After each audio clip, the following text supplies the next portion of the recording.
Nii, ma loodan, et on ilusti näha. Tere! Jaa, väga hästi. Nii, tere.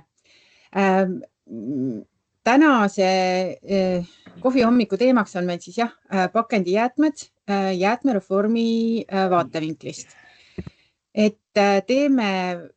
Mina siis teen kõigepealt enda poolt ettekande ja räägin sellisest üldisemast korraldusest, mida KOV siis nüüd muutma peab. Ja siis Agni annab veidi spetsiifilisema ülevaate muuhulgas ka sellest kokkuleppest taaskasutusorganisatsioonidega. Ja mul on väga hea meel, et siin on meiega liitunud ka mõned taaskasutusorganisatsioonide esindajad, et pärast, kui me olemegi oma ettekanded ära teinud, et siis on võimalik ka nendelt võib-olla midagi küsida või siis neil või teil on siis võimalik ka kommenteerida, et ma loodan, et sellest on nagu kõigile osapooltele kasu. Nii, aga siis nagu Marika kokku leppisime, et teeme nii, et küsimused tulevad pärast. Meil on piisavalt aega varutud. Kellelgi on mikrofon lahti, kas saaks kinni panna, palun? Meil on piisavalt aega varutud ja kui me eelmisel kohvihommikul ei jõudnud kõigile küsimustele vastata, et siis seekord loodetavasti jõuame. Nii, ma ei tea, kellel on mikrofon lahti, aga palun pange kinni, kui parasjagu sõna ei võta. Nii, aga ma hakkan siis oma ettekandega pihta.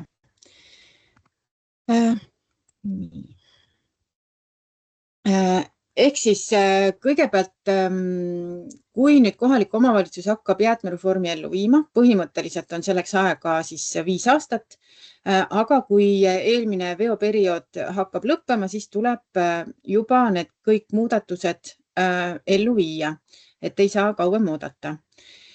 Ja muudatuste elluviimist tuleks alustada kohaliku omavalitsuse jäätmekavast.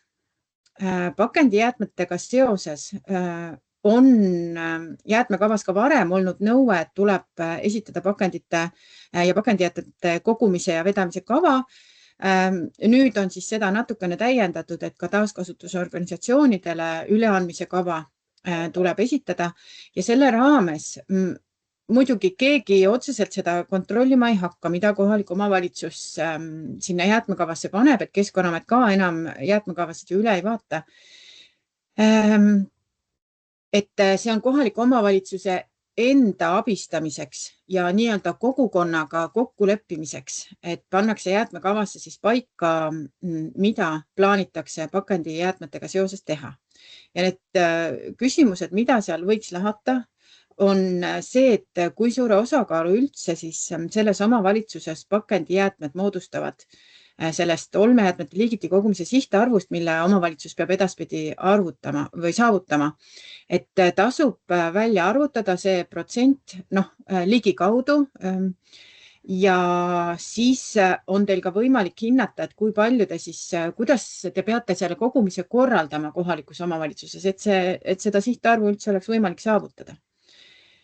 Ehk siis, et kus võiks toimuda see kogumine tekkekohalt ja kus võiks see kogumine siis toimuda jätkuvalt avalike konteineritega. Selles jäätmeseaduse sätte sõnastuses on ka kirjas, et justkui müügikohtade juures peavad olema avalikud konteinerid. Seda nüüd tuleb mõista selliselt, et juhul kui saadakse müügikoha siis omanikuga kokkuleppele, et kui müügikoha omanik on sellele vastu, siis sinna sundida kohustuslikus korras neid pakendikonteinerid panna ei saa. Aga loodetavasti õnnestub kokkuleppele saada ja seeläbi siis suureneb kindlasti pakendijäätmete kogumine. Siis võiks selles kavas analüüsida ka seda, et kuidas siis avalik pakendikonteinerite võrgustik ümber korraldada. Ühesõnaga, et kuhu nad jäävad, kuhu nad ei jää. Mis investeeringuid see omavalitsuse poolt vajab, kas neid pakendikonteinerid on võimalik siis üle võtta taaskasutusorganisatsioonidelt neid olemasolevaid või see ei ole võimalik. Ja kuidas kohalik omavalitsus siis plaanib kulud katta, mis tekivad seoses pakendijäätmete kogumisega. Nii. Kui siis jäätmekavas on need küsimused analüüsitud, siis järgmine oluline dokument on kohaliku omavalitsuse jäätmehoolduseeskiri ja siin samamoodi tuleb mõned olulised sätted siis kirja panna. et need oleks üheselt siis kõikidele osapooltele selged. Kõigepealt see, et paberi ja kartongi jäätmeid kogutakse koos paberi ja kartongpakendi jäätmetega. Et see nõue siis hakkab kehtima sellest hetkest, kui uus jäätmeveoperiood algab. Ja selleks siis kohalik omavalitsus oma jäätmehoolduse eeskirjas määratleb need jäätmekoodid, mida kogutakse koos, need on 15.01.01 ja 20.01.01. Siis määratletakse jäätmehoolduse eeskirjas see, et pakendijäätmete kogumine toimub korraldatud jäätmeveo raames. Ja siin ma täpsustan, et mõeldud on tagatisrahata ja olmes tekkivaid pakendijäätmed, et korraldatud jäätmeveo raames ei koguta veo- ega rühmapakendit ja ei koguta pandipakendit. Et see puudutab ainult siis nii-öelda müügipakendit, mis on ilma pandimärgita. Sealjuures siis sätestatakse see, et pakendijäätmeid kogutakse kolmeks, et enam ei saa koguda segapakendit, kus kõik pakendimaterjalid läksid ühte konteinerisse kokku, vaid kogutakse kolmeks. Plast- ja metallpakend koos joogikartongiga ja seda tuleb tiheasustuses siis koguda tekkekohalt. Lisaks paber- ja kartongpakend koos vanapaberiga ja seda siis ka tiheasustuses kogutakse tekkekohast. Ja kolmas voog on siis klaaspakend ja seal saavad kõik omavalitsused siis otsustada, et kuidas nad selle kogumise korraldavad, kas avalike konteinerite kaudu või tekkekohalt. Või siis selline kombinatsioon, näiteks kortermajade juures tekkekohalt, teistes piirkondades avalike konteineritega. Et seal on vaba valik.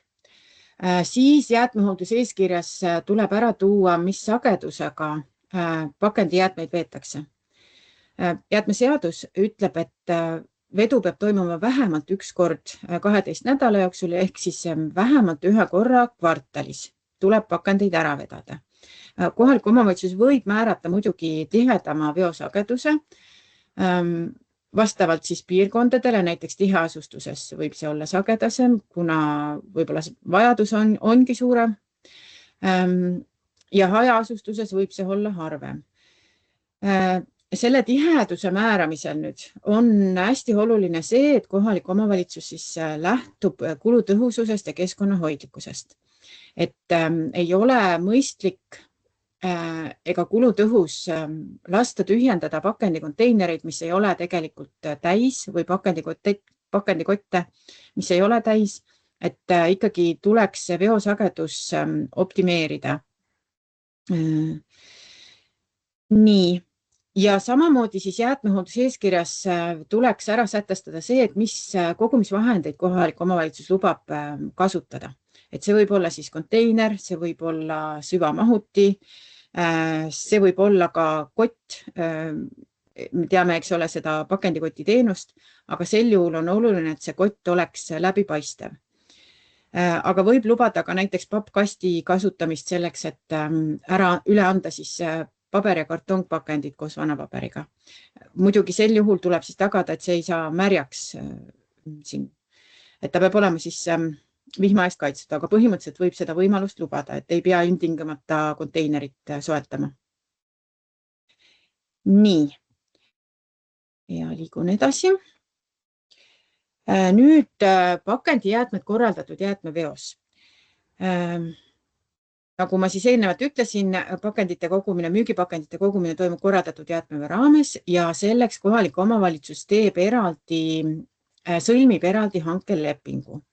Ta võib sama ühildada selles mõttes hankemenetlused, et sama hankemenetlusega hankida ka segaolmejäätmete vedaja ja biojäätmete vedaja, aga tuleb sõlmida siis eraldi leping pakendijäätmete veo osas. See tähendab seda, et hanke peab olema sel juhul jagatud osadeks, et nad on teineteisest sõltumatud ja mingisugust kulude ristsubsideerimist ei saa olla, et pakkuja, kes pakub siis pakendijäätmete veo teenuseks oma hinda, ei saa arvestada, et ta saab nagunii ka segaolmejäätmete vedajaks ja siis tal on võimalik kuidagi kulusid ühelt teisele üle kanda. Et sellise võimalusega ta ei saa arvestada. Ja täpsustan ka üle selle, et kui ma enne ütlesin, et pakendijäätmeid kogutakse 3, siis ei ole vaja 3 eraldi lepingut, 3 eraldi pakendivedajat, vaid on üks pakendijäätmete vedaja, kes kogub siis 3 pakendivoogu.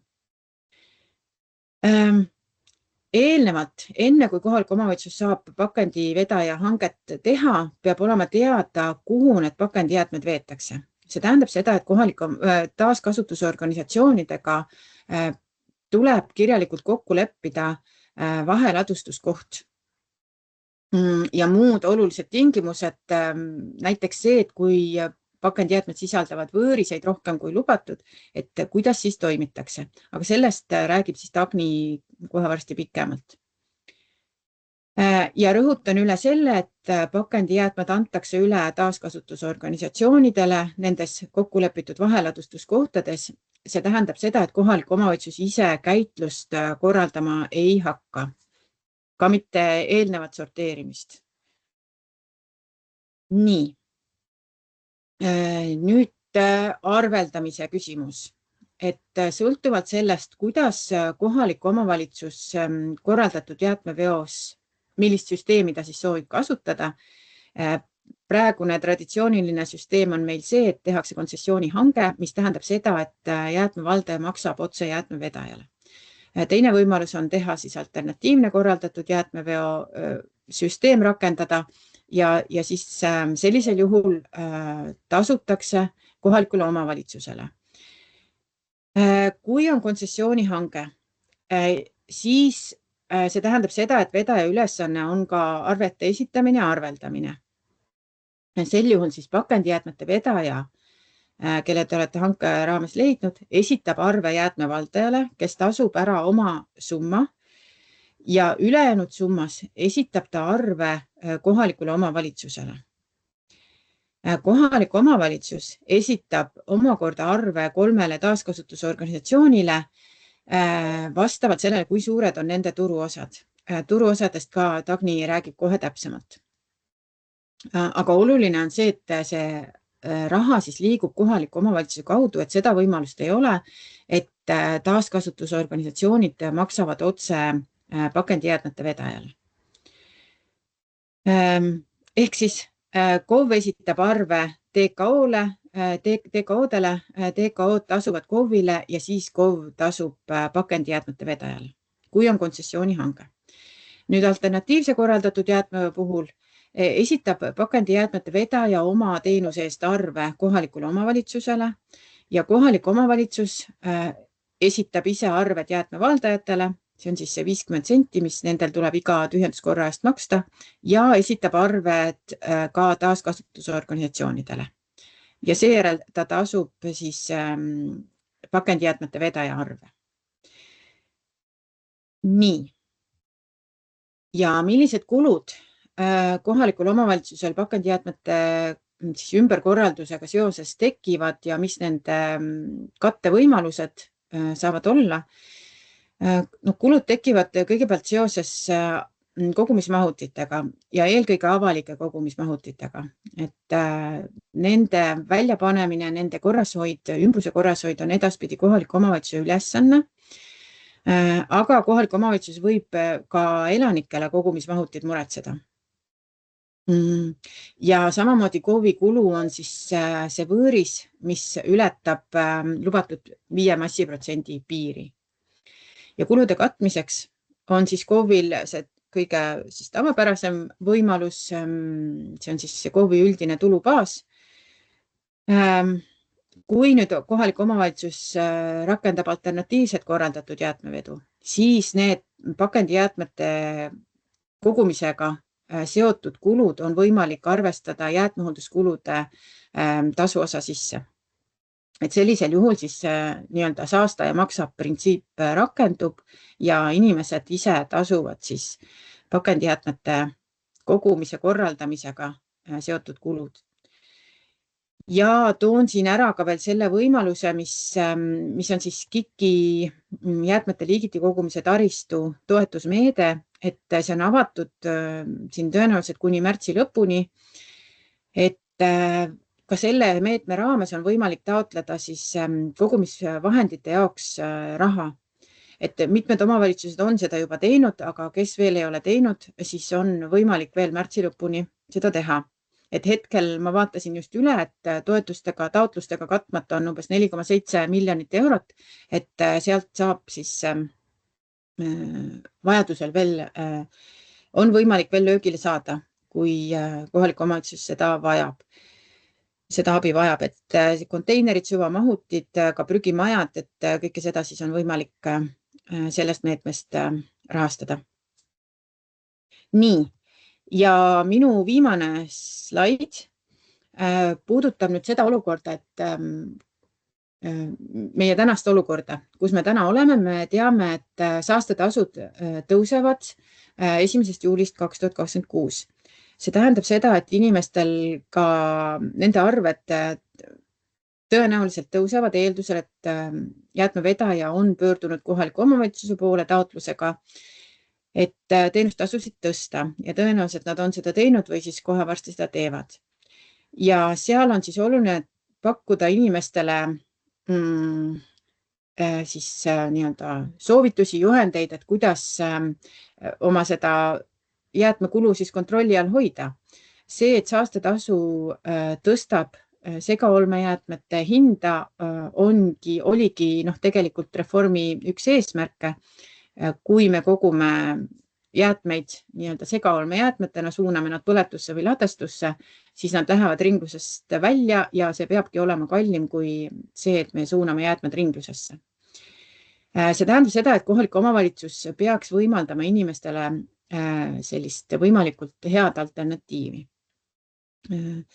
Ja seda on tegelikult juba päris paljud omavalitsused teinud. Ma tõin siia slaidile ka statistika selle kohta, et lisaks sellele, et meil on omavalitsustes siis avalikud konteinerid, aga me teame, et see süsteem ei ole üldiselt inimeste jaoks kuigi mugav. Kindlasti on erandeid, on ka inimesed öelnud, et ise nagu tunnistanud, et neile väga sobib, aga see ei ole reegel. Ehk siis mitmed omavalitsused on juba võimaldanud inimestele korraldatud jäätmeveo raames pakendite üleandmist siis tekkekohalt. Kohustuslikuks on selle teinud 9 omavalitsust ja 55 omavalitsuses on see vabatahtlik teenus, mida inimene saab kasutada. Nüüd need omavalitsused, kus see on vabatahtlik teenus, me kindlasti soovitame juhtida inimeste tähelepanu sellele, et see teenus on olemas, et see teenus reeglina ta on oluliselt odavam, kui on segaolmejäätmete üleandmine, et kutsuda inimesi üles seda teenust kasutama, mis neil tegelikult juba on olemas. Ja muidugi seal, kus on siis need omavalitsused, kus see on kohustuslik, siis muidugi tasub ka üle kontrollida, et kas inimesed ikka on liitunud selle kohustusliku teenusega või kas nad on liidetud sellega. Ja meil on siis 12 omavalitsust, kus korraldatud jäätmeveo raames see võimalus puudub. Lisaks siis muidugi jah, need Kihnu, Ruhnu ja Vormsi, kus ei olegi üldse korraldatud jäätmeveo korraldamise kohustust. Et nendes omavalitsustes on siis selline mugavam võimalus puudu või siis on see nii-öelda taaskasutusorganisatsioonide või nende partnerite poolt pakutav otseteenus, mis ei ole seotud korraldatud jäätmeveoga. Ja me teame, et need teenused on läinud, mõnes piirkonnas on nad üldse ära kaotatud siin viimastel aastatel või siis on selle teenuse hinda tõstetud. Et nüüd nendel kohalikel omavalitsustel, kes ikkagi näevad, et neil korraldatud jäätmehange tuleb alles mitme aasta pärast uus hange, et siis on võimalik teha nüüd paralleelselt pakendijäätmete vedaja leidmiseks eraldi hange. Ja see siis annab inimestele võimaluse pakendijäätmeid mugavalt ära anda tekkekohast ja oma jäätmekulusid sellega vähendada. See tähendab küll jah, inimese jaoks seda, et ta hakkab saama siis ühte arvet seniselt jäätmevedajalt, kes tal ka edasi siis segapakendijäätmeid, biojäätmeid ja võib-olla midagi veel veab ja teise arve ta hakkab saama siis pakendijäätmete vedajalt. Aga see vast ei ole nii suur ebamugavus. Nii. Aga see olekski nüüd minu poolt kõik ja siis ma annan sõna edasi Dagnile. Aitäh!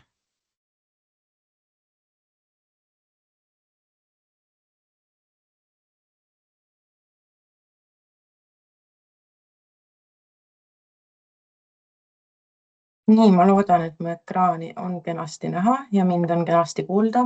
Keegi võiks Ja, kinnitada. on näha ja kuulda. Väga Kõik tore. korras. Tere ka minu poolt. Nagu Katrin juba mainis, siis mina annan täna ülevaate siis sellest kohaliku omavalitsuse ja taaskasutusorganisatsiooni kokkuleppest, mis tuleb siis teha pakendijäätmete ladustamiskoha osas. Ja kui siit nüüd vaikselt edasi minna, siis ma selgitaks üle, et miks üldse sellist kokkulepet on vaja. Et selle alus tulebki pakendiseaduse paragrahvist 15 lõikes 10, kus on öeldud, et need pakendijäätmed, mis siis kohalik omavalitsus kokku kogub, tuleb üle anda enne käitlustoiminguid taaskasutusorganisatsioonile. Ja need tuleb siis üle anda kokkulepitud jäätmekäitluskohta. Jäätmekäitluskoha osas on ka tehtud siis viide jäätmeseaduse paragrahvile 19, mis siis kehtestab sellised üldpõhimõtted jäätmekäitluskohale. Ja enne veel, kui üldse siis kohalik omavalitsus ja taaskasutusorganisatsioon mingid kokkulepped lähevad sõlmima, peaks siis kohalik omavalitsus võtma arvesse, et teisel osapoolel on ka teatud protseduurid, mis võtavad aega. Ja meile laekunud siis juhendi tagasisides paluti juhendisse välja tuua selline soovituslik aeg, et millal siis kohalik omavalitsus võiks taaskasutusorganisatsioonidega üldse ühendust võtta kokkuleppe sõlmimise osas.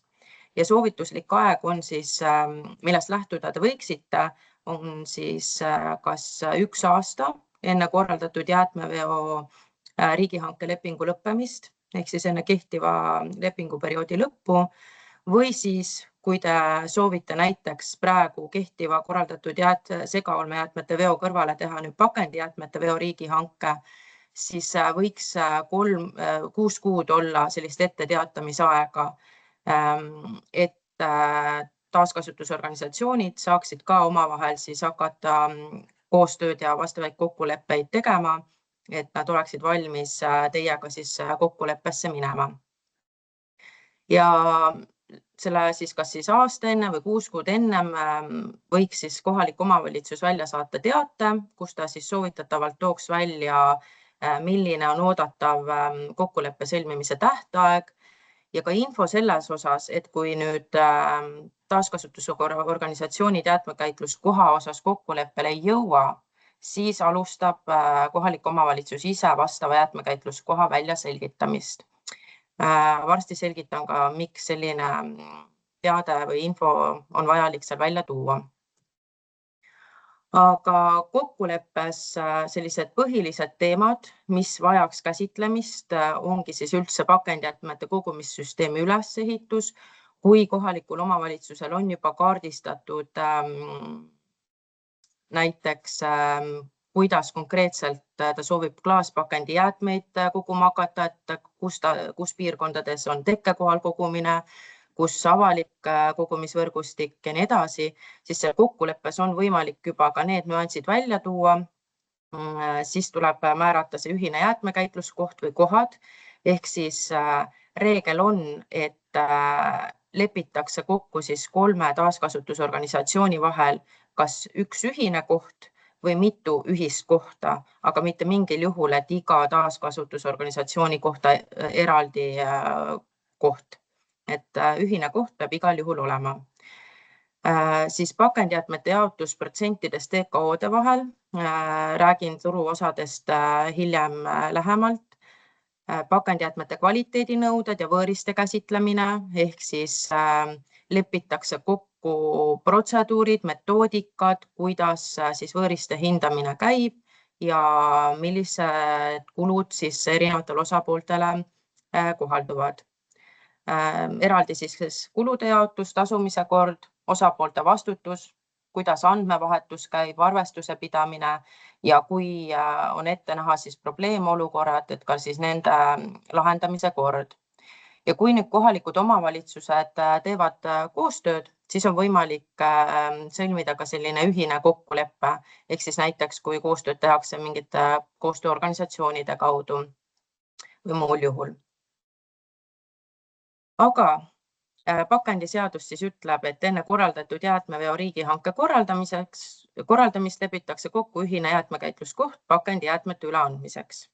Ja selle kokkuleppe kõige esimene etapp on see, et esmalt püüavad siis taaskasutusorganisatsioonid omavahel kokku leppida omavahel selle koha. Ja neil on siis 2 varianti. Kas nad jõuavad kokkuleppele, neil on kindlalt teada, mis koht see võiks olla, määravad nad ise selle koha või siis nad hangivad selle koha. Olen viibinud erinevatel kohtumistel ja saan aru, et taaskasutusorganisatsioonide poolt just selle koha hankimine on eelistatud variant ja ka ministeeriumi poole pealt, kui lähtuda läbipaistvusest ja kulude väljaselgitamisest, siis just hankega käitluskoha leidmine on eelistatud variant.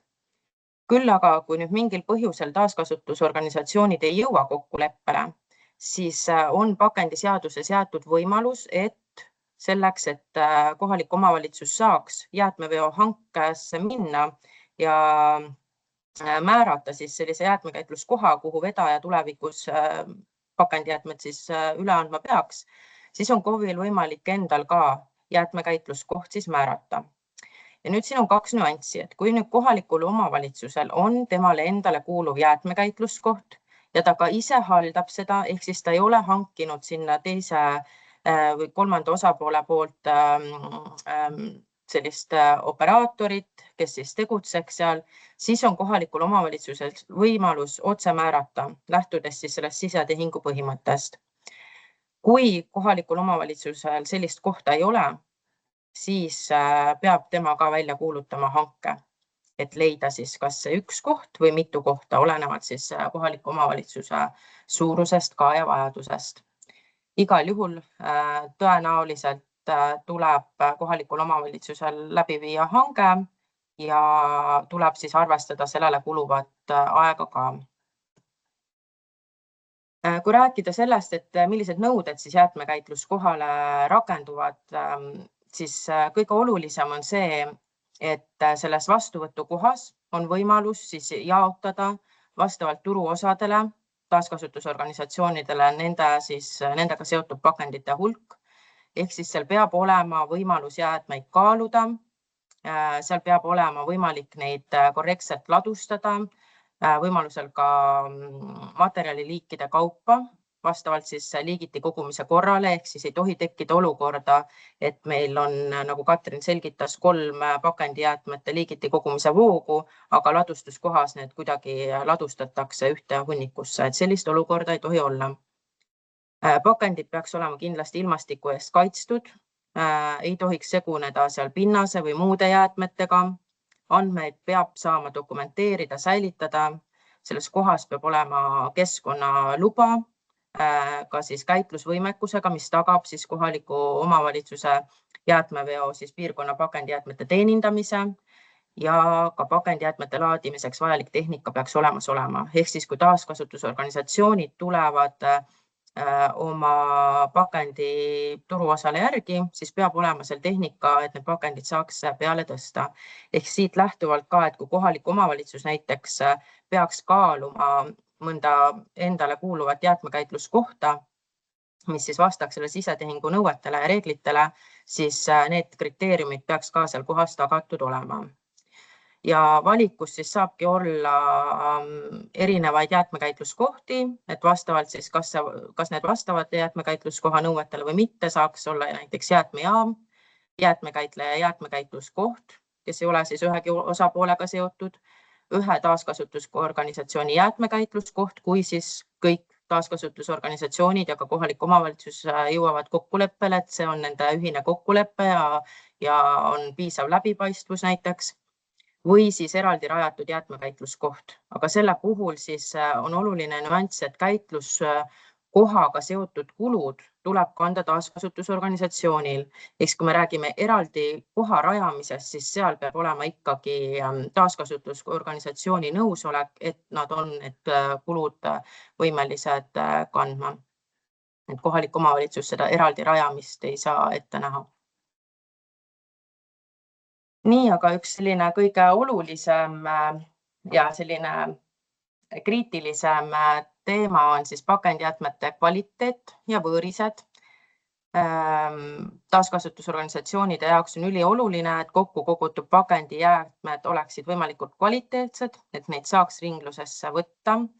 Ja seaduse tasandil on siis kohalikule omavalitsusele lubatud siis pakendijäätmete hulka paigutada kuni 5% võõriseid, võimalusel vähem. See tähendab seda, et kui kohalik omavalitsus korraldab pakendijäätmete kogumist oma territooriumil, siis sellega peab kaasas käima ka teadlikkus ja järelevalve.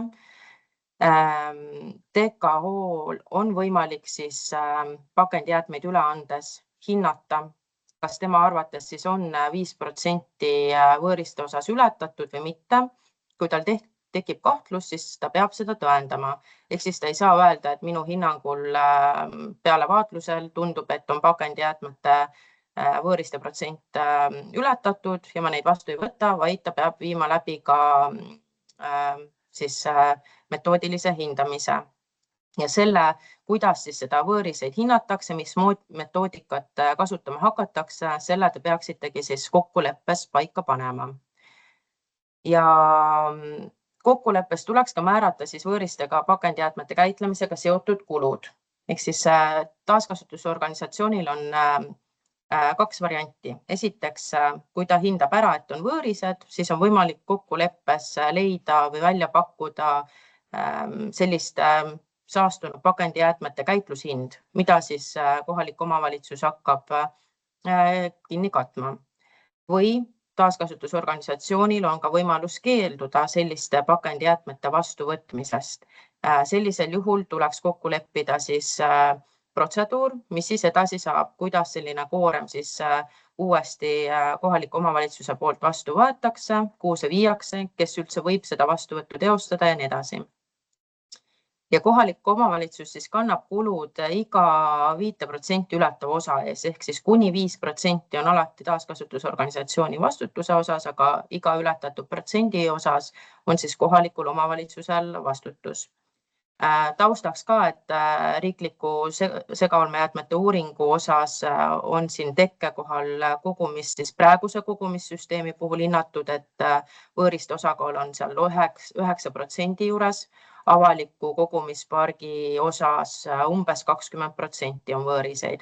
Ehk siis see on selline indikaator.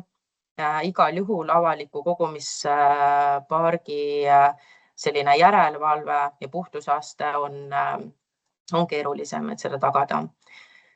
Ja TKH poolt siis võõriste hindamine peaks toimuma kohe pakendijäätmete üleandmisel ladustuskohas, ehk siis nii kui on kahtlus, et see võõriste osakaal on siis üleandmise hetkel ületatud, siis tuleks antud koormas seda ka hinnata. Kui taaskasutusorganisatsioon võtab selle koorma juba vastu, see lisatakse teiste pakenditega kokku, siis vastutab juba selle osa eest taaskasutusorganisatsioon edasise. Ehk siis kui need koormad jõuavad lõpuks päriselt liinile ja sealt selgub, et see võõriste protsent oli ikkagi rohkem, siis selle osa eest ikkagi vastutab taaskasutusorganisatsioon. Ehk siis need reeglid, kuidas, mis hetkel võõrist siis hinnatakse seal üleandmiskohas, peabki kokkuleppes väga selgelt ära kirjeldama. Aga turuosadest ka siis nii palju, et taaskasutusorganisatsioonide turuosad siis sõltuvad sellest, kui palju nendega seotud tootjate poolt Eesti turule siis igal aastal pakendeid turule lastakse. Ja turuosad on olulised siis just pakendijäätmete jaotamisel, seal vaheladustuskohas, aga ka siis kulude kandmisel. Ja tuleks läbi mõelda siis see, et turuosad me saame teada alati viitega, ehk siis eelmise või lausa üle-eelmise aasta kohta. Ehk siis kui te kokkuleppes lepite käesoleva aasta osas turuosad kokku, siis võib tekkida olukord, et 2026. aasta andmed näiteks tulevad alles järgmine aasta ja need turuosad on muutunud. Ja tuleks siis seal kokkuleppes läbi mõelda ka see, et kuidas toimub tasaarveldamine. Ehk siis, kui mõnest taaskasutusorganisatsioonist on ikkagi käimasoleval aastal väga palju tootjaid liikunud teise taaskasutusorganisatsiooni juurde või kogused on oluliselt vähenenud turule laskmise osas, siis tuleks selline tasaarveldamise mehhanism välja mõelda. Samamoodi võib tekkida olukord, et praegu on meil küll 3 taaskasutusorganisatsiooni olemas, aga võib tekkida olukord, et turule soovib tulla uus taaskasutusorganisatsioon. Ehk siis võib tekkida olukord, kus mingil hetkel te peate need turuosad uuesti üle vaatama ja ka uue leppe tegema. Ehk siis teile liitub uus lepingu osapool. Aga turuosade osas tahtsin öelda seda veel, et seda siis määrab Keskkonnaagentuur. Meil on kokku lepitud, et selle info me hakkame iga-aastaselt kuvama pakendiregistri lehele. Panin siia slaidile ka pildi, et on avaandmete sakk seal ja viimase failina siis praegu on taaskasutusorganisatsioonide turuosad seal välja toodud.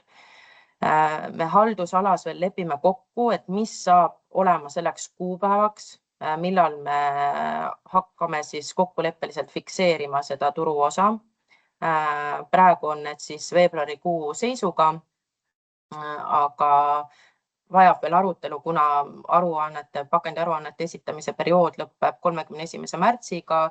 Mingis osas veel teostatakse järelevalvet, siis on vaja kokku leppida, et mis see konkreetne kuupäev oleks, kus me siis need andmed fikseerime.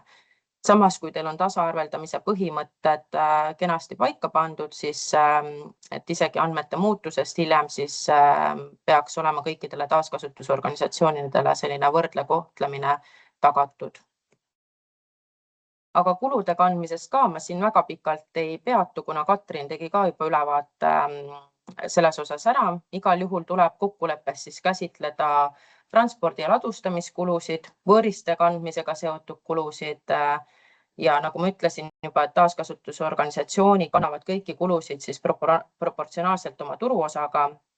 Jäätmevaldaja kulu siis on tekkekohalt kogumise puhul siis veokulust just tasutakse siis 50 eurosenti kogumiskorra kohta iga kogumismahutu tühjenduse eest ja võimalik on see siis vastavalt hankele tasuda kas siis KOV-ile või vedajale. Ja kui nüüd näiteks tekkekohal kasutatakse kogumiskotte, siis kogumiskottide puhul tuli meil Riigikogu menetlemise etapis sisse siis soov, et kogumiskottide puhul ükskõik mitu kogumiskotti sul on, 2-3 kotti, siis arvestatakse seda 50 eurosenti kogumiskorra kohta. Ehk siis kui on meil mahutid, siis mahutite tühjenduse eest näiteks korteriühistute juures on iga mahuti eest 50 eurosenti, aga kogumiskottide puhul siis antakse korraga kotid üle 50 eurosendi eest. Ja näiteks, kui nüüd kohalik omavalitsus sätestab veosagedused, näeb ette näiteks, et pakendijäätmeid antakse üle teatud piirkondades, eramajades näiteks kord kuus, aga nüüd teatud majapidamised soovivad sagedasemat vedu või seal, kus näiteks ei ole tekkekohal klaaspakendijäätmete üleandmine ette nähtud, aga keegi seda soovib, siis kohalik omavalitsus peaks siis veohankes ette nägema ka sellised lisateenuse hinna ja sellisel juhul, kui selliseid erivedusid soovitakse, saab rakendada lisateenuse hinda ja sellisel juhul see 50 eurosenti siis nende lisavedude eest ei kehti enam, et siis makstakse selle tavapärase veosageduse osas juurde siis lisateenuse hind. Ja kohalikul omavalitsusele, nagu Katrin mainis, jääb siis avaliku taristu soetamise ja hooldamisega seotud kulu. Ehk siis, kui praegu kehtiva regulatsiooni järgi on väga palju vaidlusi just avaliku taristu hooldamisega, kes prügistamise eest vastutab ja kui on ülekuhjunud jäätmed, siis nüüd saab kohalik omavalitsus ise otsused vastu võtta, veosagedused määrata, koristamissagedused määrata ja nii edasi. Hanke korraldamisega seotud kulud, üle lubatud võõristega segunenud pakendijäätmete käitlemise kulu ja ka teavituskulu, mis on siis seotud jäätmevaldajate teavitamisega, mis on seotud sellega, et kuidas konkreetses kohalikus omavalitsuses pakendijäätmete kogumine on korraldatud. Ja taaskasutusorganisatsiooni kulud on siis jäätmete veoga seotud kulud vastavalt siis riigihanke lepingus määratud ulatusele, välja arvatud see 50 eurosenti, mis on jäätmevaldaja poolt, pakendijäätmete ladustamisega seotud kulu, ehk siis ladustamiskulu, rent, operaatori kulud ja nii edasi. Pakendijäätmete käitlemise kulu on 100%, teavituskulud 2% käibes, see on juba mõnda aega meie kehtivas seaduses olnud ja 100% avaliku kogumisvõrgustiku veokulu on ka siis mitte kohalikul omavalitsusel, vaid taaskasutusorganisatsioonil. Aga nagu ma juba mainisin, juhendid ka korraks, et 9. veebruaril saatsime välja antud teema osas juhendmaterjali. Andsime 2 nädalat aega juhendiga tutvuda, oleme tagasiside saanud. Ütlen ära selle, et väga selliseid kardinaalseid muudatusi ei tule võrreldes algse variandiga, et oleme mitmes kohas viinud vastavalt tagasisidele sisse täpsustusi, mõnes kohas lisanud näiteks jäätmekäitluskohas nõuetele tingimusi, et mis on vajalikud seal opereerimiseks, aga üldpildis sellised üldpõhimõtted, mis meil esialgses versioonis olid, et need jäid samaks. Ja nagu ma aru saan, siis kohalike omavalitsustele mõeldud juhendmaterjali me tulevikus siis koondame Keskkonnaameti lehele, et ka see juhend, kui me nüüd lõplikult selle kinnitame, saab siis sinna üldisesse kogusse lisatud ja saab teil juurdepääs siis sellele olema. Aga minu poolt praegu kõik ja annan sõna Katrinile tagasi. Nii, aitäh, Dagni. Ja nüüd teeks siis niimoodi, et me võtame hea meelega, ühesõnaga arutleme sellel teemal, et kui teil on kohe küsimusi, siis võite küsida julgelt ja kui kohe küsimusi ei ole, siis võtaks need chatis olevad küsimused ette. Et kas keegi soovib kohe sõna, et võib siis... Jaa, Ülle, palun. Veosageduse kohta, et seadusesse on pandud, et minimaalne sagedus on 1 kord 3 kuu jooksul. Täna tiheasustusalal veetakse majade juurest ära 2 korda nädalas, 3 korda nädalas ja käib nagu vaidlus, et kui sageli sealt vedada. Kas ma saan aru, et üks potentsiaalne vaidlus pakendiorganisatsioonidega hakkab siis omavalitsusel olema selles, et mida loetakse lisateenuse mahuks, et mida me saame nagu nõuda.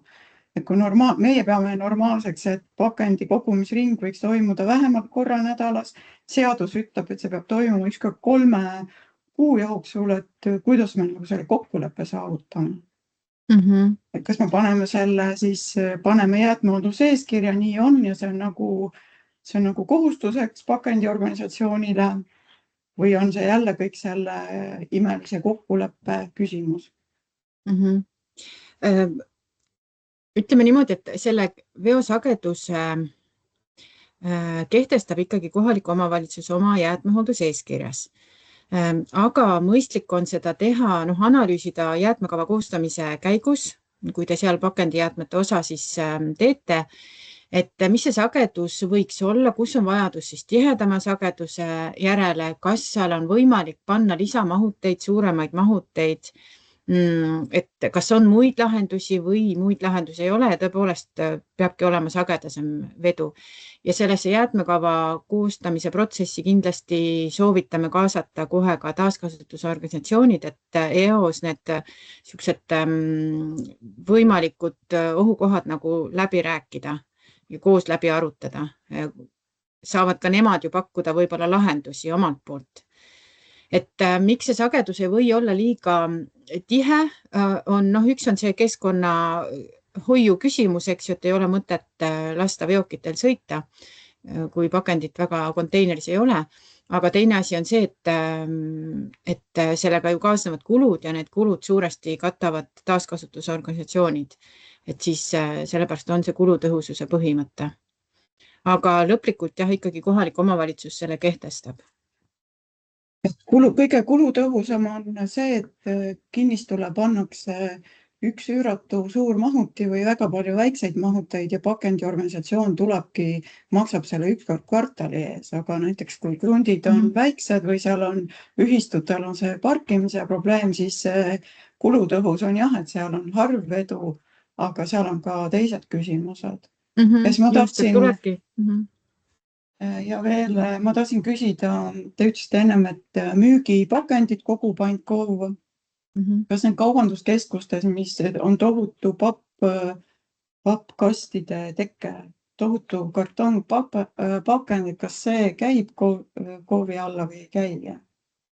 Ma kommenteerin seda, et me oleme siis pakendiseaduses reguleerinud, et kohalik omavalitsus korraldab siis tagatisrahata 3 tekkivad pakendid. Nüüd ongi olukord selline, et teatud veo- ja rühmapakendid ikkagi satuvad ka inimeste kätte, eriti kui me räägime tellimuste kaudu, e-poe tellimuste kaudu tellimisel, et ka sellised pakendid võib koguda olmejäätmete konteineritesse ja saab üle anda, küll aga siis taaskasutusorganisatsioonidele jääb kohustus veo- ja rühmapakendite kogumist edasi korraldada, et kas siis ettevõtetest otse või nad on ka valmis mingit avalikku parki kuhugile siis veel paigaldama, et see on nende otsustada, aga me oleme siis seaduse tasandil öelnud, et minimaalselt võiks seda teha jäätmejaamade kaudu, et seal siis saaks veo- ja rühmapakendit nende poolt ka kokku koguda. Aga siis need kaubanduskeskused, kes täna annavad näiteks ka ju pappi üle korraldatud veoraamis, need ei ole tegelikult müügipakendid, et need põhimõtteliselt ei lähe selle korraldatud veo alla siis edaspidi. No nemad saaks jah siis otselepingut sõlmida taaskasutusorganisatsioonidega, et tegu on veo- ja rühmapakenditega.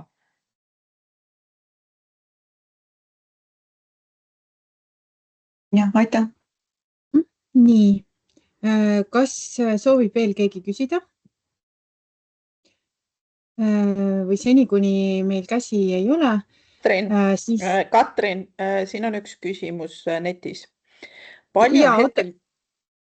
Monika, ma võtaks need küsimused järjest siit netist, et siin on, kui sobib sulle? Jaa, sobib, ma jõudsin hiljem, ma lihtsalt nägin, keegi kirjutas kribas küsimuse. Ja. Nii, et siin esimene küsimus siis puudutab seda, et TKO-d on siis andnud teada, et nendel on plaanis ühise vaheplatsi leidmiseks korraldada riigihange. Ja küsimus on selles, et kas hanke läbiviimist on kuidagi riigi poolt reguleeritud ja kas KOV võib nõuda, et hanke dokumentides oleks määratud siis vaheladustuskoha põhimõtteliselt kaugus jäätmevaldajatest. Et see küsija siis leiab, et sellest otseselt sõltuvad inimeste kulud, mis on seotud jäätmeveoga. Et kas sa, Dagni, tahad seda kommenteerida?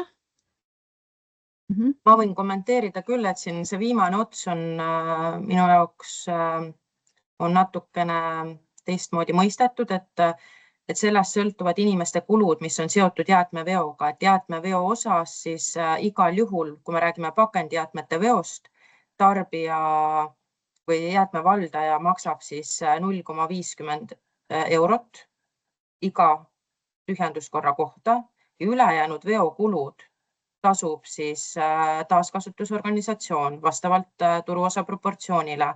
Ehk siis, kui taaskasutusorganisatsioonid valivad sellise põhipiirkonnast kaugema vaheladustuskoha, siis nad peavad ka arvestama sellega, et veokulud sinna kohta võivad nendele endale olla suuremad. Ehk siis jäätmevaldajale ei tohiks sellest kulud sõltuda. Ma loodan, et ma vastasin, et kui küsija tahab täpsustada, siis on võimalus täpsustada veel küsimust. Nii, ma võtan siit järgmise küsimuse.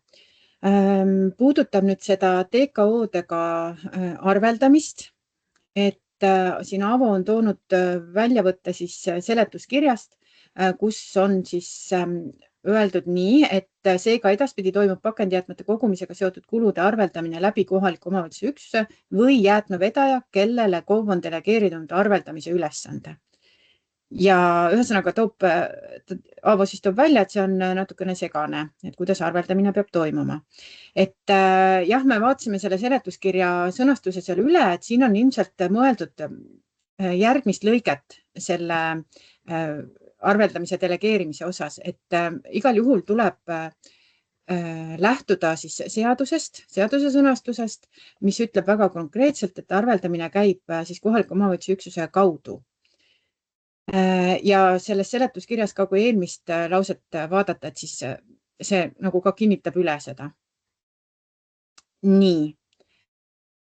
Me üritame, meil on selles mõttes täpsustan, et ma saan aru, et see arveldamise küsimus võib olla natukene keeruline ja meil on koostamisel, ütleme niimoodi, et lõppjärgus see jäätme- ja teenustasu juhend.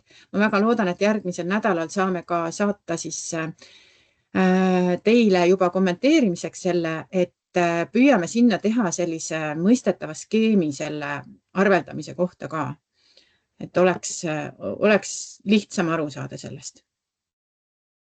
Nii, siis on küsimus, et kui teil tekib vahepeal siin soovite suuliselt küsida, siis julgelt tõstke käsi ja andke märku, aga senikaua ma siis liigun edasi siin chatis olevate küsimustega. Et on küsimus, et kas järgmisel aastal on KIK-is avanemas meetmeid, kus saab taotleda toetust konteinerite soetamiseks. Sellele ma hetkel vastata ei oska, ei saa lubada, et järgmine nüüd SF-i periood veel niipea ei avane ja mida täpselt sealt siis toetatakse, selle osas ka kindlasti mingisugust kindlust hetkel ei ole. Et kui ikkagi on soov konteinerite jaoks raha taotleda, et siis kindlasti tasub seda teha nüüd märtsikuus, kui vähegi võimalik. Nii. Siis järgmine küsimus. Kairi küsib, et mil moel on võimalik viia avaliku võrguga pakendi kogumisel võõrise osakaal alla 5%. Et ühesõnaga, et kui on väga palju külasid, on hajaasustusega piirkond, siis et selleks, et kohalik omavalitsus saaks siis tagada seda võõrise protsenti, ta peaks igal pool üle minema tekkekohalt kogumisele, aga see jällegi ei ole kuigi kulutõhus. Et kas sa, ja siin on veel küsimusi sellest, et miks üldse on 5% määratud see võõrise protsent, et võib-olla sa, Agni, siis tahad kommenteerida seda? Kommenteerin, et mitme küsimuse peale kokkuvõtlikult siis, et ega siin sellist ühist võluvitsa ei ole, et siin saabki olema just hajaasustuses tõenäoliselt päris keeruline ülesanne seda 5% tagada, aga mitte ainult hajas, ka tiheasustuses, kui me räägime korteriühistutest. Ehk siis minu soovitus on teha kohalikule omavalitsusel ja ka taaskasutusorganisatsioonidel omavahel koostööd, kuidas siis võimalikult efektiivselt oleks liigiti kogumine selliselt siis korraldatud, et see võõriste protsent oleks võimalikult madal, et ei oleks prügistamisi, millised on järelevalvemeetmed seal juures ja vastutusmeetmed. Teatud kohtades oleme arutanud, et on võimalik isikustamist kasutada, ehk siis ongi siin jäätmemajade idee on juba välja toodud, kiipide kasutuselevõtt, aga miks see siis 5% just sai? Tõepoolest alguses oli 15% sees, siis tulenes juba olemasolevast praktikast, küll aga erinevate osapooltega suheldes ja erialaekspertidega suheldes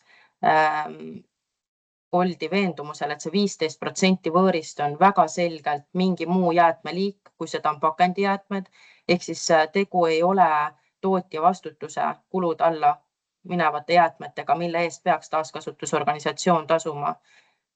Seega ja vaadati ka segaolmejäätmete uuringu tulemusi ja siis sellise kompromisslahendusena leiti, et see 5% on siis selline ühine suund, kuhu poole minna.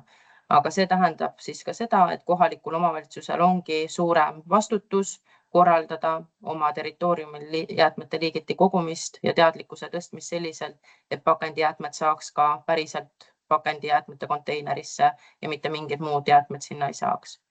Et see oli jah, selline arutelude tulemus, pluss kõrvale võtsime veel Soome sarnase praktika kogemuse, et seal see võõriste protsent teatud jäätmeliikide puhul on veel madalam, klaaspakendite puhul oli seal, kui ma ei eksi, praegu 1% või 2%, ehk siis meil on nagu kõikide pakendijäätmete osas ühiselt 5%.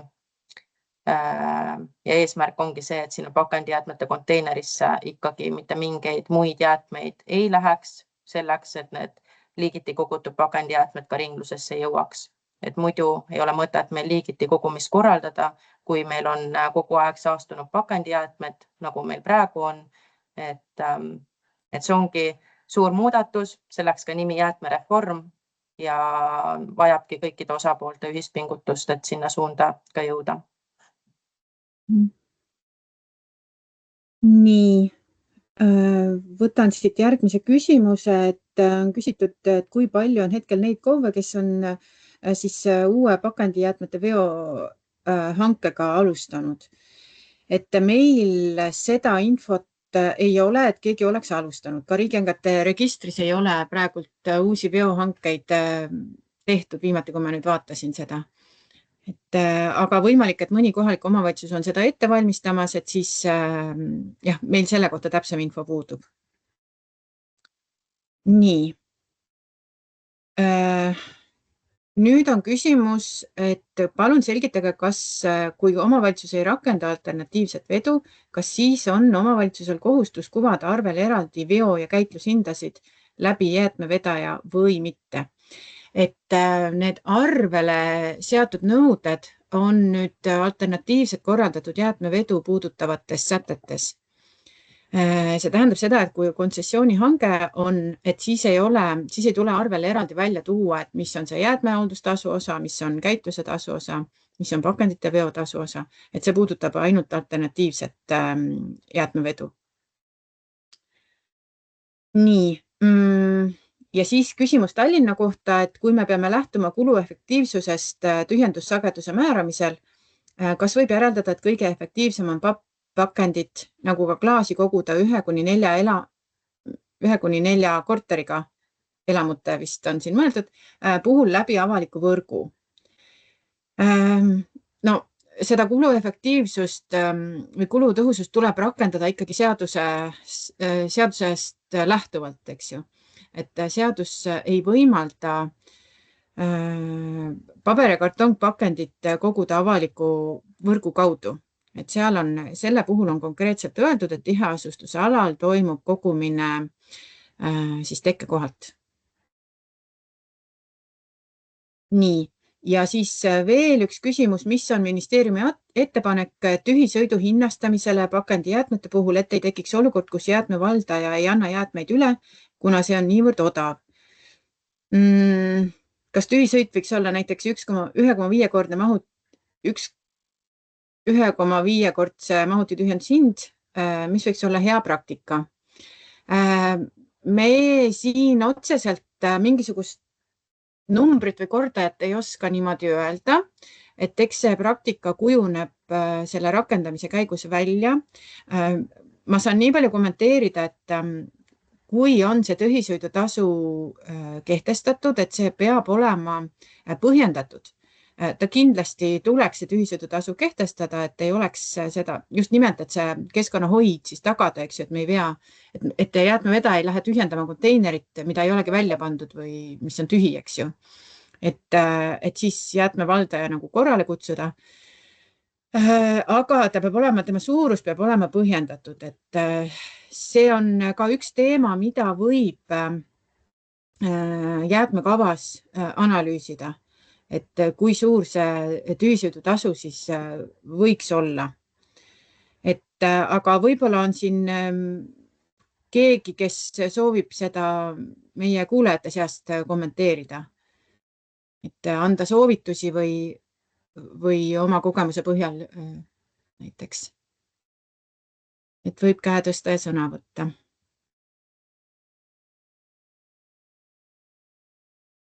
kui ei ole, siis ma usun selles mõttes, et meil on kavas neid kohvihommikuid siin teha pikema perioodi jooksul, et kui see praktika hakkab kujunema, et siis kindlasti omavalitsused saavad omavahel ka seda head praktikat siis jagada.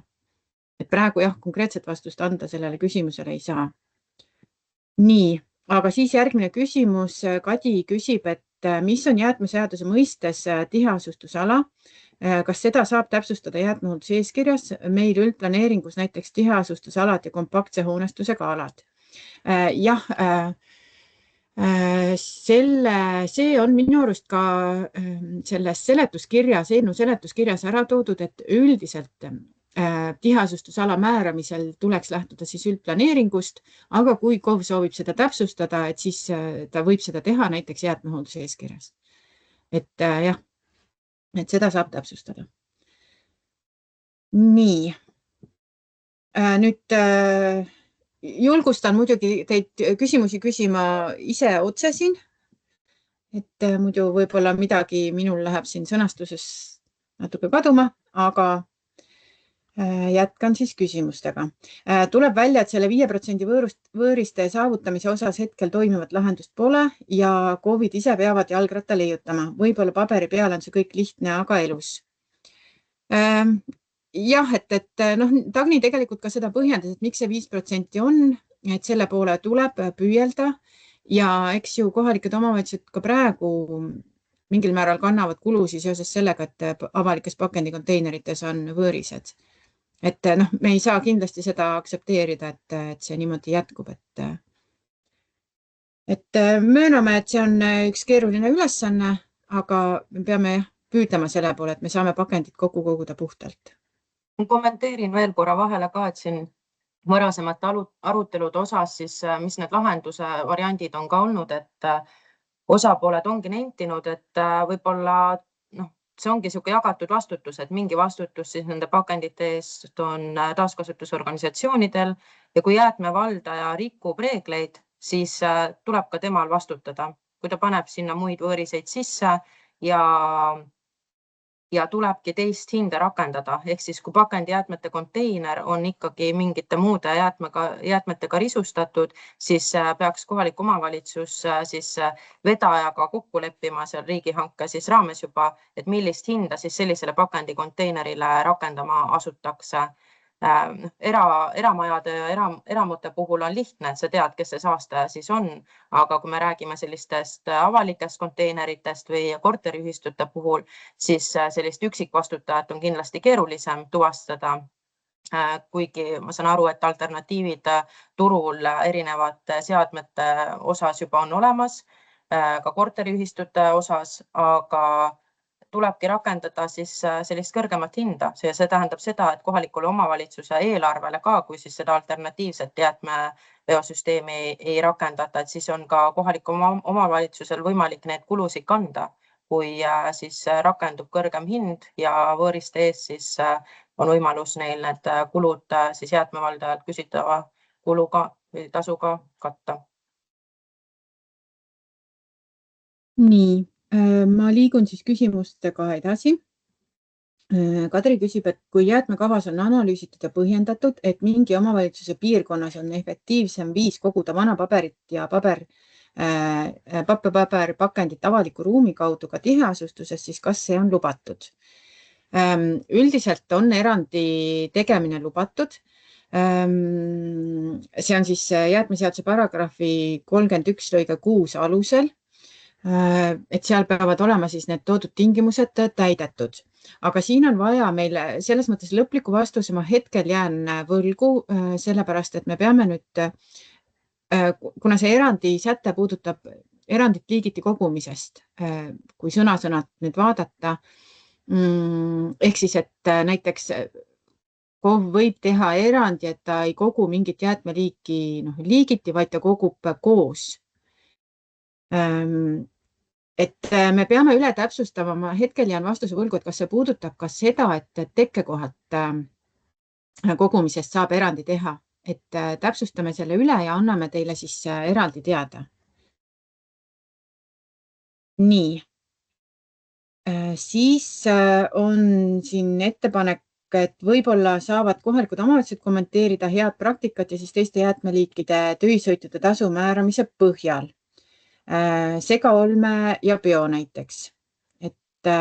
Ja siis Tallinna esindaja toob välja, et meie 50% ei toimi biojäätmete puhul näiteks. Biojäätmeid ei anta üle, sest tühisõit on odavam kui mahuti väljapanemine ja jäätmete üleandmine. Et kas keegi tahaks oma kogemust siin jagada teistele?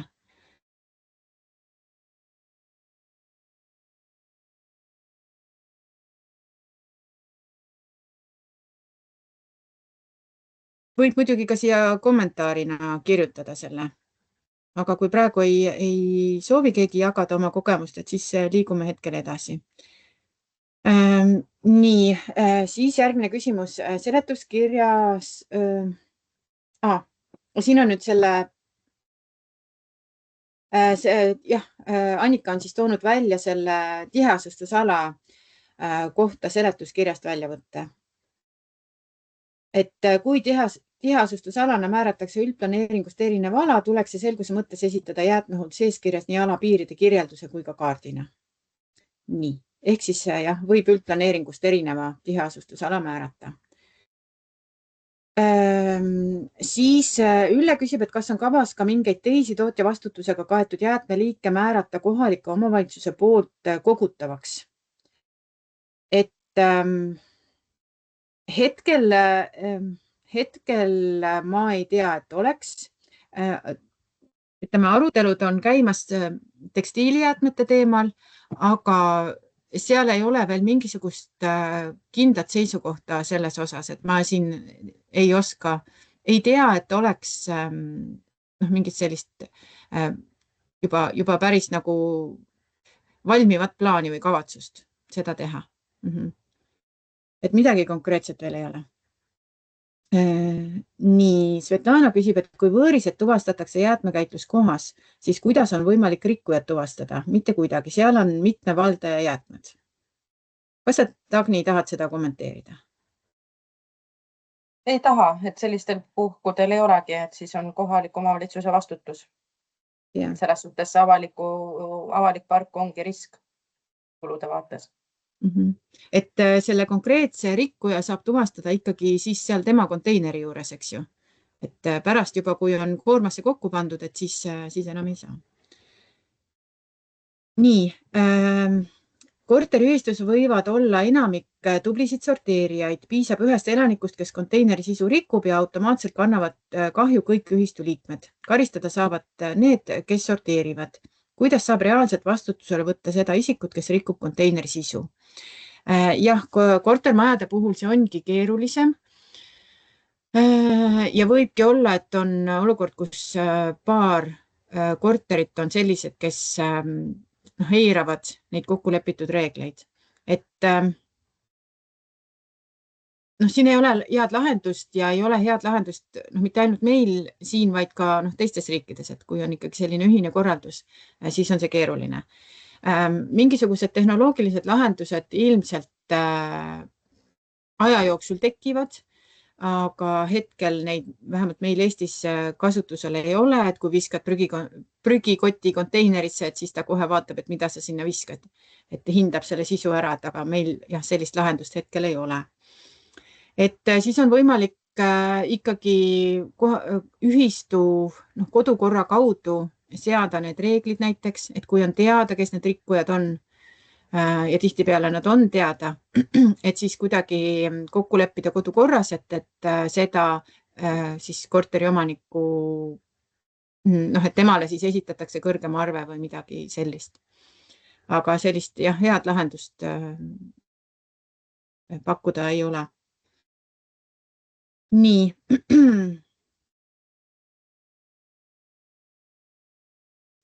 Siis Kairi küsib lisaks, et kuidas peaks rahaliselt vastutama avaliku võrgu kasutaja, kes pakendikonteinerit prügistab? Kas sa, Dagni, tahad kommenteerida või? Et ega seal... Eelmise kommentaariga juba kommenteerisin ära, et siin ongi kohaliku omavalitsuse vastutus. Jah, et kui ei ole võimalik kindlaks teha, eks ole, et kes see on, kes rikkus, tõendada, et see oli tema, et siis ei saagi teda vastutusele võtta. Nii.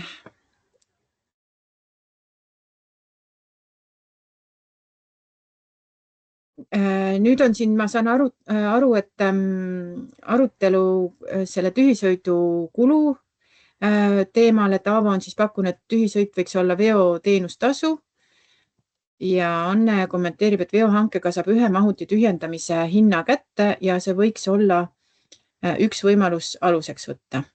Et ma ei tea, kas te tahate kommenteerida oma neid mõtteid?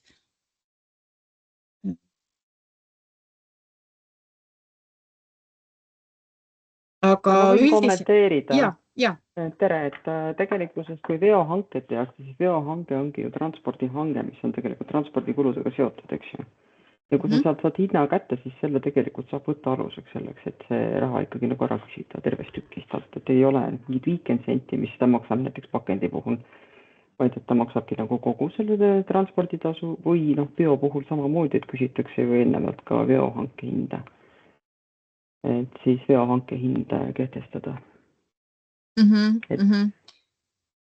Ehk siis arvutatuna siis nüüd mingi konteineri suuruse järgi, eks ole? No ta võib, kui kõik sõltub sellest, kuidas hanke tehakse, kas ta tehakse konteineri suuruse tühjenduse kohta või tehakse ta kuupmeetri kohta. Kui ta tehakse konteineri suuruse kohta, näiteks et ongi üks kogumistasu, siis sa saad seda kogumistasu kasutada. Jah, see on üks võimalus. Nii, aga hetkel nüüd chatis rohkem küsimusi ei ole. Et kas... Ja Margus veel siin pakub korteriühistute puhul välja, et Itaalias on selleks aktiivsed mammad, kes tegelevad trepikoja või maja jäätmekäitumisega. Eks meil ka esineb selliseid. Leidub selliseid. Nii, siis segapakendi võõriste puhul eeldatakse, et rikkuja maksab, kuid tegelikkuses ei ole rikkujat võimalik tuvastada ning toimiv lahendus puudub. Jah, et kui on tegemist siis avaliku konteineriga ja ei ole võimalik tuvastada, et siis nii ongi, jah. Nii, aga nüüd on meil Gerdal käsi püsti ja anname sõna sulle, Gerda, palun. Tere, aitäh. Soovisin uurida sellist asja, et kui meil on nüüd selline seis, et pakendis on võõrised sees ja me paneme näiteks hankesse kirja, et kui jäätmevedaja avastab valed jäätmed, et siis ta ei tohi näiteks seda pakendikotti näiteks endal sinna autosse panna. Et mis siis nagu edasi saab, et kas siis vedaja võiks anda linnale, vallale teada, et seal on nüüd sihuke kinnistu, kus jäätmed jäid vedamata, et meie anname siis teada inimesele, et ta peab nüüd võtma selle vedajaga ühendus, kes olmejäätmeid veab, et siis olmejäätmetesse see ära panna või siis valed jäätmed välja võtta, et see tundub nagu natuke palju, natuke keeruline. Nii, Dagni, kas sa tahaksid kommenteerida seda? Võin kommenteerida küll, et siin on erinevaid arutelusid olnud, et üks ongi see, et jäetakse tühjendamata, et tee korda, aga kui ei tee, et mis siis saab, et see info peaks igal juhul siis, kui on eeldus, et selle tuleb järgi teine vedaja, siis peaks see infovahetus vedajate vahel ka toimima, sest muidu tekib olukord, et pakendijäätmete vedaja jätab konteineri tühjendamata, eeldab, et sinna tuleb järgi nüüd segaolmejäätmete näiteks vedaja, aga tegelikkuses ei ole seda teavitatud ja ta tuleb uue ringiga ja vaatab samale kotile otsa. Ehk siis see infovahetus, kas ja kes järgi tuleb, peaks kindlasti juba olema siis hanke alusdokumentides sisse kirjutatud ja see protseduur peaks paigas olema. Aga me ei ütle ette, et kas või kuidas te seda siis täpselt peate tegema. Siin ongi paindlikkus ka. Jah, ma tooksin selle nüansi ka veel juurde, et kui on ikkagi pakendikontteiner või pakendikott, milles valdav osa jäätmeid ongi pakendid, aga seal on midagi sees, mis ei ole pakend, et siis ei saa lubada seda tühjendada segaolmejäätmena, sellepärast et ta on ikkagi valdavalt pakendijääde, et siis võiks öelda sellele jäätme tekitajale, et tee oma mahuti korda või siis riskida sellega, et ikkagi koguda see koos pakendivooga kokku, et riskida selle võõrise protsendiga, et me ei saa kergekäeliselt suunata pakendijäätmeid, mis sisaldavad mingil määral võõrist nüüd segaolmejäätmete voogu. Et ühest küljest see vähendab kohalike omavalitsuste enda võimalust saavutada olmejäätmete liigiti kogumise sihtarv ja teisest küljest see vähendab taaskasutusorganisatsioonide võimalust täita nende pakendijäätmete ringlussevõtu sihtarvud. Et selle tõttu ei saa seda kergekäeliselt teha. Et kui on pakendikontteiner või kott, kus on valdavalt muud jäätmed sees, et siis saab seda lubada, aga kui seda ei ole valdavalt, et siis ikkagi pigem mitte. Jah, et see segaolmejäätmetesse suunamine peaks toimuma ainult siis, kui tõesti need kogu pakendijäätmete kott on, ei tea, siin on toodud näiteid värviga läbi imbunud, õlidega läbi imbunud, et tõesti selle pakendimaterjaliga ei ole midagi teha ja enamus sellest fraktsioonist on rikutud või seal on mingid muud jäätmed. Me räägime sellistest juhtudest. Nii, ja siin on nüüd chatis veel tulnud kommentaar, et kui võõriste eest hakkab maksma KOV, siis on vedajal ükskõik, et ta viib selle igal juhul ära. Et siin on nüüd see küsimus, et kohalik omavalitsus on muidugi huvitatud, et ta ei peaks võõriste eest tohutuid summasid hakkama maksma või seda käitluskulu siis kinni maksma, et KOV-il on ikkagi võimalik pakendiveohankesse panna tingimused, mis kohustavad siis vedajat konteineri sisu kontrollima, et mil viisil ta seda kontrollib ja et tal on kohustus seda kontrollida. Et siis sellisel juhul tal ei ole ükskõik, vaid see on tema kohustus. Jah, Anne kommenteerib ka, et pakendite vedaja peab saama kohustuse kontrollida visuaalselt tekkekohal kogutud mahutite kvaliteeti ja märkima üles need kohad, kus rikkumine toimus. KOV või siis vedaja esindaja peab suhtlema jäätmevaldajaga ja tegema kas selgitustööd või esitama rikutud mahuti sisu eest kõrgema arve.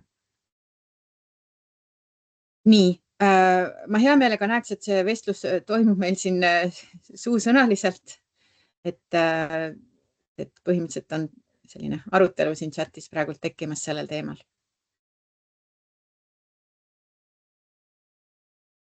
Võib-olla ma siis enda poolt lihtsalt ütlen seda, et kui seda nagu kohe idus hakata kontrollima ja kohe algselt nagu toimetama, siis näiteks üks tekitaja sealt 100 ühendusest, see ei tekita seda üle 5%, eks ju.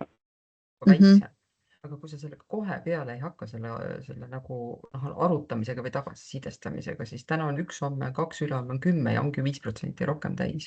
Et tegelikult ma kirjutasin selle juhendmaterjalidesse ka, et see vedaja lepingusse tuleb panna väga konkreetsed klauslid sisse. See ei eelda, et ta kisub neid kotte lahti, see ei ole tema töö, aga ta saab hinnata ja ka autosse kallates ta tegelikult juba näeb hinnanguliselt, kus see asi tekkis. Margus kommenteerib. Ja, Margus, palun.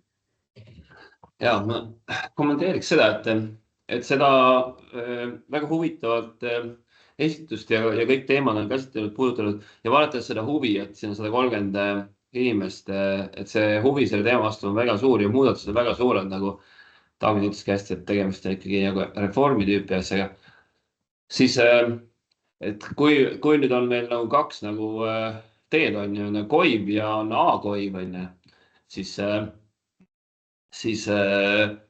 et ma võin kujutada ette, et paljudel tõusevad seda kõike juttu ja seda pilti vaadates on juuksed nagu püsti seal. Et ma tahangi nagu võib-olla juhtida tähelepanu seda, et teie esitustes on hästi palju lihtsalt mainitud KOV on ja KOV on, aga tõmmates paralleeli näiteks tootja vastutusega, siis sellist nendest direktiivides on tihti nagu kirjutanud niimoodi, et tootja või tootja nimel tegutsev 3. isik ja antud juhul ma lihtsalt tahan ka nagu kõiki nagu rahustada, et kui teil nagu mure tekib sellega, et siis, et tõesti, et kui minna edasi näiteks nii nagu Koiv on Koiviga on ja lihtsalt on ja siis see tegelikult väga palju ei aita nagu võib-olla minu hinnangul muuta või tõsta seda jäätmehoolduse kvaliteeti omavalitsuses, sest et asju, mida peab tegema, kus peab nagu hands-on olema rohkem nagu sees, KOV või KOV-i nimel tegutsev kolmas isik, siis A-Koivi puhul on tegelikult just see, et mõelgegi rohkem seda, et meie või meie nimel tegutsev isik, et see allajoonida seda koos tegemist, sest et üksi tegemine nagu ei ole nagu suurtele võib-olla on, aga üldiselt ei ole nagu realistlik ega mõistlik, et mõelge kõikidel puhkudel seda, et kellega me nüüd seda naabritest koos teeme, sest et see on võrra mitme muutujaga ja kui teil tekib nagu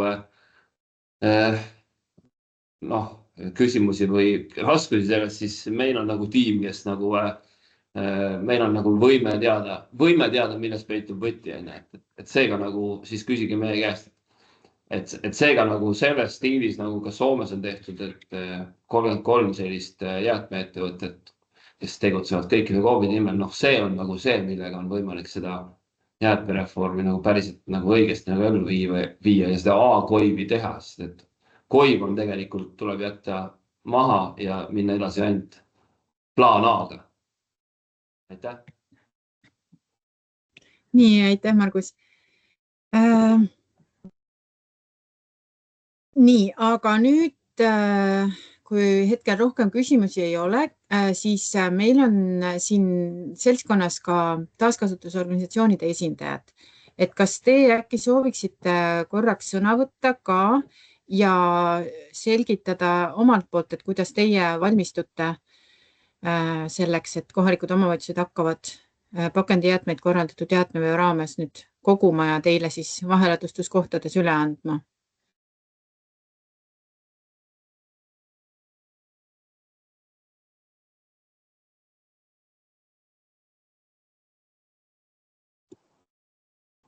Joo, tervist. Kas ma olen ainuke TKO siin Eesti taaskasutusel? Kristiina Treimann on ka siin olemas, peaks olema. Ahah, no kui ma juba pilti tulin, tere kõigile. Et meie jaoks on ka olukord uus, nagu enamus omavalitsuste jaoks. Et me kuulame maad, kuulame, mis häid õpetussõnu tuleb, püüame esimesi samme astuda ja mida me hetkel teeme, me oleme valmistamas ette kogu selle instruktaaži põhjal, kuidas TKO ja KOV-i vaheline nii-öelda lepinguline suhtlus peaks välja hakkama nägema. Me oleme koostamas esimest sellist nagu lepingu moodi drafti või juriidilist võrgustikku. See ei ole lihtne, tegeleme hetkel sellega, et ma olen võtnud siin juures selle nagu natukene võib-olla eestvedaja rolli ja pärast seda, kui see nii-öelda KOV-i ja TKO vaheline lepingu mingisugunegi juriidiline raamistik on saanud valmis, siis me asume 3 TKO-ga seda analüüsima ja leidma siis nii-öelda konsensuse kõikides punktides. See võib võtta ka aega. Nüüd pärast seda, kui me oleme saanud nii-öelda selle lepingu draftiga ühele poole, me oleme proovinud ühesõnaga TKO-d näevad nagu enne välja öeldi, et mis puudutab seda vaheladustusplatsi, et me proovime kõigepealt siis samamoodi leida konsensuse ja teha ühishanke, et leida see vaheladustusplats. Et see oleks kõikidele pooltele kuluefektiivne, arusaadav, õiglane, läbinähtav, et selline hea variant. Kõik see võtab aega.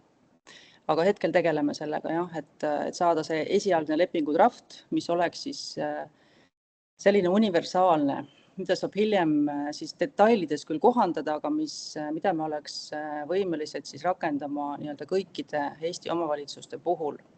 Võib-olla välja arvatud pisi minisaared. Ja nagu tänagi kuulsite, hästi palju on detaile, nüansse, kuidas see lepinguline, nii-öelda juriidiline lepinguraam näeb välja, kui me peame arvestama ühel samal hetkel, et kas siis omavalitsus teeb, nagu Margus ütles, korraldatud jäätmeveo kontsessiooni või siis alternatiivsena. Et seal on hästi palju nüansse, aga me proovime selle lepingu draftiga hetkel tegeleda. Ühesõnaga pika jutu kokkuvõtteks. Püüame aru saada asjast, püüame kohaneda olukorraga ja astume esimesi samme. Teeme seda nii hästi, kui me oskame. Kui tulevad takistused, üritame lahendada, teeme omalt poolt kõik, et see protsess liiguks kenasti edasi. Ja nii ongi. Ja, suur tänu sulle, Siret, kommentaari eest. Kas mõni TEKO esindaja veel siin soovib kommenteerida ettevalmistusi või on kohalikel omavalitsustel äkki küsimusi otse? Ma siis võtan TVO poolt, et ma meelega olin vaikselt, ootasin, kas Siret võtab initsiatiivi, kuna tõesti Siret on selle nii-öelda või selle juhtrolli enda peale praegu võtnud, suhtlemise juristidega ja nii edasi. Et ega mul suurt tõesti siin Siretile midagi lisada ei ole, et me õpime samamoodi protsessi käigus, et eks kui need esimesed koostöökokkulepped on sõlmitud ja esimesed hanked ja töö läheb pihta, siis hakkavad tekkima kogemused ja siis meil on kindlasti võimalik hakata nii-öelda uutele hangetele anda paremaid sisendeid, et millele peaks mõtlema, mida võiks veel kokku leppida ja kuidas tagada sellised paremad lahendused, aga täna tõesti me oleme seal samas kohas, et hunnik põhimõtteid, mida peab järgima. Meie jaoks kõige olulisem on see, et pärast kogu see korraldus tõesti oleks kuluefektiivne, et see kokkukogutav pakendi ühik oleks efektiivselt, raha oleks efektiivselt kulutatud, kvaliteet oleks maksimaalne võimalik, et kogu ahel tervikuna oleks... Ja, ikka Üllar. Nii, saatsin meili peale nüüd ühed siuksed väga imelikud failid. Vabandust, Üllar, sul on mikrofon sees, enam ei ole. Nii. Et siin ma näengi, et selle efektiivsuse me saavutamegi kõik koostöös, ja protsessist õppides, et esimesed kogemused võib-olla ei saa olema need kõige paremad, aga mida rohkem vigu teeme, seda rohkem on sisendit järgnevateks. Nii, ja aitäh, Kristiina, sulle ka kommentaari eest. Et siin on nüüd chati tulnud küsimus, et mis on see eelduslik aeg, millal see lepingu mustand võiks valmis saada? Võib-olla juba järgmisel nädalal, aga me ei ole seda valmis selles mõttes avaldama, et nagu ma ütlesin, me peame enne leidma 3 TKO vahel sellise nii-öelda kõiki pooli rahuldava tulemuse. Et siin võib minna veel aega, et erinevatel osapooltel võivad olla erinevad huvid ja läheb aega. Aga draftiga oleme alustanud, mis puudutab seda omavalitsuse ja TKO vahelise lepingu nii-öelda juriidilist raamistikku, kokkuleppe juriidilist raamistikku. Advokaat arvas, et jõuab sellel nädalal valmis esimese tõmmise, hetkel pole veel näinud. Aga töö käib omalt poolt anna parima, ma ei ole ainuke, kes sellega tegeleb, juriidiline pool annab ka enda parima ajas. Nii, siis on chatis tulnud veel täpsustav küsimus, et mida võiksid teha siis teie seisukohalt need KOV-id, kellel on juba kiire, et kes juba peavad hakkama siis pakendi veohanget varsti korraldama? No kindlasti hoiame ühendust. Ma saan aru, et kiire on Narval, vist ka Sillamäel ja natukene ka Tallinna. On veel omavalitsusi, kes rohkem ei tea, rohkem pole meiega ühendust võetud, et tõstke käsi, kellel veel kiire on, et kindlasti TKO-dega siis läbi rääkida. Et kui TKO-d ei jõua näiteks vaheladustusplatsi hanget teha või seda nii-öelda lepingu drafti, siis hakkake omalt poolt ka meile vastu tulema, kas või selle omavalitsuse ja TKO vahelise lepingu osas, et kellel on nüüd väga kiire. Et kui ei jõua oodata, aga kindlasti TKO-dega läbi rääkida olulistes asjades. Et siin on mitmeid KOV-e, kellel nüüd saab veoperiood läbi järgmise aasta kevadel. Rakvere siin toob ennast välja, Viljandi linn, Jõgevaga, Pärnul siis sügisel, et need omavalitsused saavad ise läbi mõelda, et millal nad kõigepealt, et kas nad teevad siis vedaja hanke nagu ühe suure hankena, kus siis pakendijäätmete veoteenus on üks osa, et sellisel juhul kindlasti on ju eelnevalt vaja teha käitluskoha hange, et leida segaolmejäätmete ja biojäätmete käitluskoht ja alles siis saab nagu veohankesse minna. Aga on ka võimalus teha pakendijäätmete veohange enne ja täiesti eraldi, et siis saate need kohalikud omavalitsused enda jaoks läbi mõelda. Aga jah, meie ka soovitame, et taaskasutusorganisatsioonidele võimalikult varakult teada anda, et mis ajaks teil on vaja teada hiljemalt seda vaheladustuskohta, et te hakkate hankesse minema. Et siis jah, saate omavahel suhelda. Nii, ja siia chati on mitu omavalitsust nüüd kirjutanud, et millal neil, siis ma eeldan, et uus veoperiood peab algama.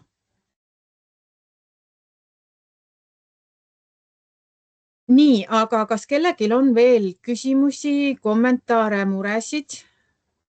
Ja Eva-Liisa, palun. Ja tere. Mina tahtsin küsida selle pakendijäätmete võõriste käitluskoha leidmise osas. Ja kui me nüüd näiteks korraldame niimoodi, et pakendijäätmete vedaja jätab selle konteineri sinna, kui näiteks on võõriseid, ma ei tea, üle 50% on ju, et kas me siis peame seda käitluskohta üldse hankima?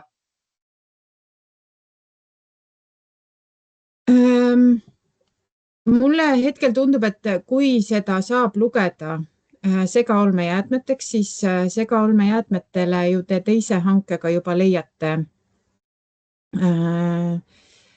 selle vedaja ja ka käitluskoha. Aga nüüd oleneb sellest, et mis seal konteineris sees on. Et kui seal on näiteks hoopis ehitusjäätmed või ohtlikud jäätmed, et seal peab et sõltub sellest. Et ma ei oska ka niimoodi öelda, et praegu tundub küll, et kui on segaolmejäätmed, ehk siis läbisegi visatud erinevaid asju, et siis ei ole justkui vaja eraldi käitluskohta hankida. No ma mõtlen seda, et isegi kui näiteks, ma tea, on ehitusjäätmed, on ju, me niikuinii ju hangime siis pakendi võõristele selle käitlus, ei lähe sinna alla nagunii. Et siis on ta täiesti midagi muud, siis tuleb jäätmevaldajale öelda, et ta tellima selle kuskilt mujalt. Konteineri tühjenduse. Et mulle tundub lihtsalt, me oleme ministeeriumiga siin kohtunud ja kõikide osapooltega ja selle diskussiooni järeldus minu jaoks on see, et me ikkagi ei pea pakendivõõristele käitluskohta leidma. Et me lahendame selle ikkagi sellega, et me kuidagi loome selle süsteemi, et kui pakendi vedaja jätab selle konteineri tühjendamata, mis on, ma leian, väga erandlik juhus, siis see läheb segaolmena ja otse irru tõenäoliselt. Nii tundub mulle kõige mõistlikum.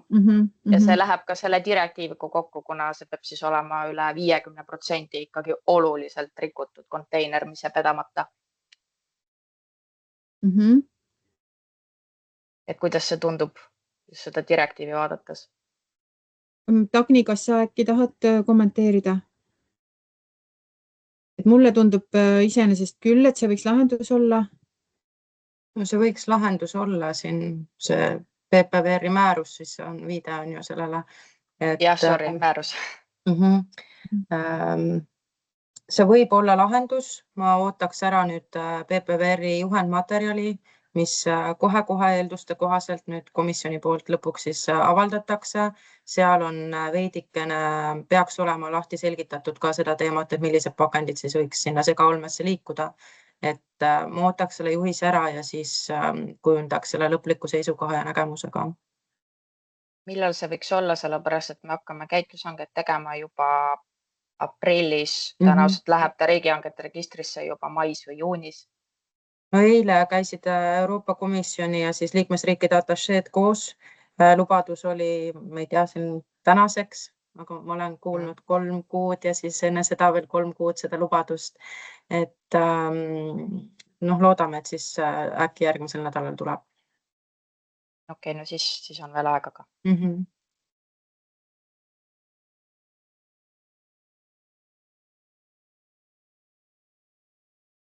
Nii, kas keegi veel soovib küsida või kommenteerida?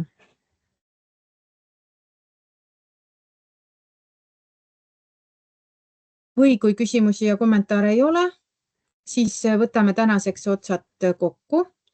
Ma saan nii palju öelda kohalikele omavalitsustele, et meil on kavas teha koostöö teemal selline infotund millalgi märtsi lõpupoole. Aga hetkel ma ei saa midagi täpsemalt veel öelda, kuna see plaan on konkreetselt paika panemata, aga kindlasti saadame siis aegsasti teile info. Ja järgmine kohvihommik on meil ka kalendrisse pandud. Mari, kas sa saad mind aidata, et mis see kuupäev oli? Ja et aga teemaks tõenäoliselt saab siis olema see jäätmeveo teenustasu ja alternatiivne korraldatud jäätmevedu. See oli nüüd millalgi aprillikuus. Ma kohe teen lahti oma selle faili.